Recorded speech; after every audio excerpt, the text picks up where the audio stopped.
Breaking news చూస్తున్నారు. MIM chief MP Asaduddin ఓవైసీకి big shock తగిలింది. వక్ఫ్ చట్టంలోని మార్పులపై అధ్యయనం చేస్తోంది జాయింట్ పార్లమెంటరీ కమిటీ. ఈ అంశానికి సంబంధించి ఈ కమిటీ నుంచి అసద్ సస్పెన్షన్ కి గురయ్యారు. అసద్తో పాటు మొత్తం 10 మంది ఎంపీలపై సస్పెన్షన్ వేటు పడింది. 1955 వక్ఫ్ చట్టంలోని 44 సెక్షన్స్ లో మార్పులపై అధ్యయనం చేస్తోంది జేపీసీ జాయింట్ పార్లమెంట్ కమిటీ. ఈ నేపథ్యంలోనే కొన్ని కీలకమైన అంశాలకు సంబంధించి డిస్కషన్ చేయడం జరుగుతోంది. వక్ఫ్ చట్టంలో మార్పులపై తమకు తగినంత సమయం ఇవ్వట్లేదని ఇవాళ జరిగిన సమావేశంలో ఆందోళన వ్యక్తం చేసింది ప్రతిపక్ష ఎంపీలు తమ గళం వినిపించడం జరిగింది. సస్పెండ్ అయిన వారిలో టీఎంసీకి సంబంధించి తృణమూల్ కాంగ్రెస్ ఎంపీ కళ్యాణ్ బెనర్జీ, అలాగే ఎంఐఎం నుంచి అసదుద్దీన్ ఓవైసీ ఉన్నారు. డిఎంకే నుంచి ఎంపీ రాజా ఉన్నారు. వీళ్ళు ముగ్గురికి సంబంధించి కూడా సస్పెన్షన్ గురవడం ఒక్కసారిగా ఆందోళన వ్యక్తం చేయడం జరుగుతోంది. దానికి సంబంధించిన బ్రేకింగ్ న్యూస్ చూస్తున్నారు. ఎంఐఎం చీఫ్ ఎంపీ అసదుద్దీన్ ఓవైసీకి బిగ్ షాక్ తగిలిందా అంటే అవుననే మాట వినిపిస్తోంది. వక్ఫ్ చట్టంలో మార్పులపై అధ్యయనం చేస్తోంది జాయింట్ పార్లమెంట్ కమిటీ. ఈ జాయింట్ పార్లమెంట్ కమిటీ నుంచి అసద్ సస్పెన్షన్ కు గురయ్యారు. అసద్తో పాటు మొత్తం 10 మంది ఎంపీలపై సస్పెన్షన్ వేటు వేసింది. ఈ నేపథ్యంలో 1955 వక్ఫ్ చట్టంలోని 44 సెక్షన్లకు సంబంధించి ఆ 44 సెక్షన్స్ లో మార్పులపై అధ్యయనం చేస్తోంది జేపీసీ అంటే జాయింట్ పార్లమెంట్ కమిటీ. ఈ నేపథ్యంలోని వక్ఫ్ చట్టంలో మార్పులపై తమకు తగినంత సమయం ఇవ్వట్లేదంటూ కూడా ప్రతిపక్షాలు ఆందోళన వ్యక్తం చేసిన పరిస్థితి ఇవాళ జరిగిన సమావేశంలో. ఈ నేపథ్యంలోని ముగ్గురికి సంబంధించి సస్పెన్షన్ గురించిగా తెలుస్తోంది. సస్పెండ్ అయిన వారిలో టీఎంసీ ఎంపీ కళ్యాణ్ బెనర్జీ, అలాగే ఎంఐఎం నుంచి అసదుద్దీన్ ఓవైసీ ఉన్నారు. డిఎంకే నుంచి ఎంపీ రాజా ఉన్నారు. ఏం జరుగుతుందో తెలుసుకునే ప్రయత్నం చేద్దాం. మా ప్రతినిధి గోపి అప్డేట్స్ అందించేందుకు సిద్ధంగా ఉన్నారు. గోపి, ఈ అంశానికి సంబంధించి అసదుద్దీన్ ఓవైసీ ఏమంటున్నారు?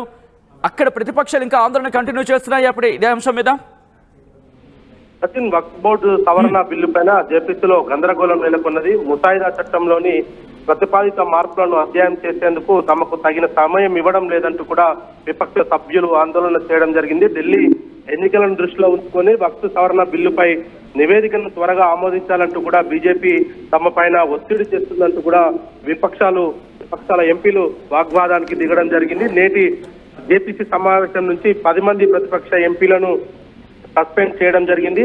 జేపీసీ సమావేశంలో గందరగోళం చెలరేయడంతో కమిటీ ఆమోదించిన విపక్ష సభ్యులను సస్పెండ్ చేయాలంటూ కూడా బీజేపీ ఎంపీ నిషికాంత్ దూబే తీర్మానాన్ని ప్రవేశపెట్టాడు. విపక్ష సభ్యుల ప్రవర్తన అసహ్యంగా ఉంది అంటూ కూడా జేపీసీ సభ్యులు అపరాజిత సారంగి తెలియజేయడం జరిగింది. అయితే ఇందులో సస్పెండ్ అయిన సభ్యులు 10 మంది కూడా అసదుద్దీన్ ఓవైసీ ఎంఐఎం నుండి, కళ్యాణ్ బెనర్జీ తృణమూల్ కాంగ్రెస్, నడిగల్ హక్ తృణమూల్ కాంగ్రెస్, మొహిబుల్ నద్వీ సమాజ్వాదీ పార్టీ, సయ్యద్ నజీర్ హుసేన్ కాంగ్రెస్ పార్టీ నుంచి, ఇమ్రాన్ మక్సూద్ కాంగ్రెస్ పార్టీ నుంచి, మహమ్మద్ జావేద్ కాంగ్రెస్ పార్టీ నుంచి, అరవింద్ గణపతి సావంత్ శివసేన యూబీటీ నుంచి, ఎం రాజా డిఎంకి, ఎంఎం అబ్దుల్లా డిఎంకే నుంచి ఉన్నారు. అయితే ఈ 10 మంది కూడా ఈ యొక్క ఢిల్లీ ఎన్నికలకు మాకు సంబంధం లేదు, ఢిల్లీ ఎన్నికల పైన ఢిల్లీ ఎన్నికల గురించి ఎందుకు త్వరగా నిర్ణయం తీసుకోవాలి, మేము ఖచ్చితంగా దీనిపైన కొంత సమయం కావాలంటూ కూడా వాళ్ళు కోరడం జరిగింది. అయితే ప్రతిపాదిత సవరణను క్లాజు వారీగా పరిశీలించేందుకు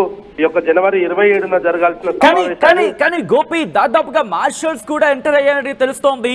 ఎందుకు మార్షల్స్ ఎంటర్ అయ్యేంత సిచ్యువేషన్ వచ్చింది? ఈ అంశానికి సంబంధించి భారతీయ జనతా పార్టీ నుంచి ఏమైనా రియాక్షన్స్ వస్తున్నాయి? భారతీయ జనతా పార్టీ కావచ్చు, లేకపోతే ఎన్డీఏ నుంచి?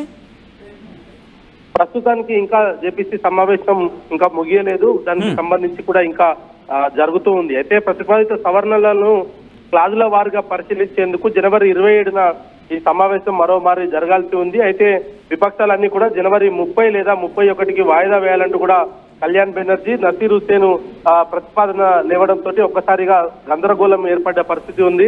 ఎట్టి పరిస్థితుల్లో కూడా తేదీని మార్చలేము, ఇతర షెడ్యూల్స్ అన్ని కూడా ముందే ఫిక్స్ అయిన నేపథ్యంలో జనవరి 27నే ఈ యొక్క ప్రతిపాదిత సవరణ క్లాజులను పరిశీలించేందుకు మరొకమారు భేటీ కావాల్సి ఉంది అనేది మాత్రం బీజేపీ చెప్పడం జరిగింది. గత ఏడాది ఏదైతే 8వ తేదీ ఆగస్టున ఈ వక్ఫ్ సవరణ బిల్లును జేపీసీకి పంపించినప్పటి నుంచి కూడా వక్ఫ్ బోర్డు ఏదైతే ఆ అంశానికి సంబంధించి జేపీసీ సమావేశమైన ప్రతిసారి కూడా ఏదో ఒక గందరగోళం సృష్టిస్తున్నారు. బోర్డు ముందుకు ఈ కమిటీ ముందుకైతే జేపీసీ బిల్లును సజావుగా దీనిపైన చర్చ జరిగించేందుకు సభ్యులు ఎవరు కూడా సహకరించట్లేదు అనేది కూడా ప్రస్తుతం బీజేపీ చెప్తుంది. వక్ఫ్ ఆస్తుల నియంత్రణ నిర్వహణలో సమస్యలను పరిష్కరించడానికి ఈ యొక్క వక్ఫ్ చట్టాన్ని సవరించడం కోసం ఈ బిల్లును ప్రవేశపెట్టడం జరిగింది. అయితే ఈ బిల్లులకు సంబంధించి జేపీసీకి రిఫర్ చేసిన తర్వాత జేపీసీ అనేక మార్లు కూడా దీనిపైన చర్చించేందుకు, అదేవిధంగా దీంట్లో ఉన్న అనేక అంశాలను కూడా దీని పరిగణనలోకి తీసుకోవాల్సి ఉంది అనేది కూడా చెప్తూ ఉంది. అయితే విపక్షాలు మాత్రం దీంట్లో కొంత రాజకీయం చేస్తూ కాలయాపన చేసేందుకే తమ జేపీసీ సమయాన్నంతా వృధా చేస్తున్నారనేది మాత్రం ప్రస్తుతం బీజేపీ అయితే ఆరోపిస్తున్న పరిస్థితి ఉంది. సచిన్. రైట్ గోపి, మొత్తంగా అయితే మాత్రం ఎంఐఎం చీఫ్ అజదుద్దీన్ ఓవైసీకి, ఎంఐఎం చీఫ్ అలాగే ఎంపీ అజదుద్దీన్ ఓవైసీకి బిగ్ షాక్ తగిలిందా? ప్రస్తుతం ఈ అంశానికి సంబంధించి చర్చ జరుగుతోంది. వక్ఫ్ చట్టంలో మార్పులపై అధ్యయనం చేస్తోంది joint parliament committee. Joint parliament committee నుంచి అసద్ సస్పెన్షన్ కి గురయ్యారు. అసద్తో పాటు మొత్తం 10 మంది ఎంపీలపై సస్పెన్షన్ వేటు వేసింది. 1955 వక్ఫ్ చట్టంలోని 44 సెక్షన్స్ లో మార్పులపై అధ్యయనం చేస్తోంది జేపీసీ. వక్ఫ్ చట్టంలో మార్పులపై తమకు తగినంత సమయం ఇవ్వట్లేదంటూ కూడా ఇవాళ జరుగుతున్న సమావేశంలో ఆందోళన వ్యక్తం చేశాయి ప్రతిపక్ష పార్టీలు. మరి ముఖ్యంగా ప్రతిపక్ష ఎంపీ ఇదే అంశానికి సంబంధించి తమ గళాన్ని వినిపించారు. సస్పెండ్ కు గురైన వారిలో టీఎంసీ ఎంపీ కళ్యాణ్ బెనర్జీ ఉన్నారు. అలాగే ఎంఐఎం నుంచి అసదుద్దీన్ ఓవైసీ, అలాగే డిఎంకే ఎంపీ రాజా, ఇలా దాదాపుగా 10 మంది ఉన్నారు.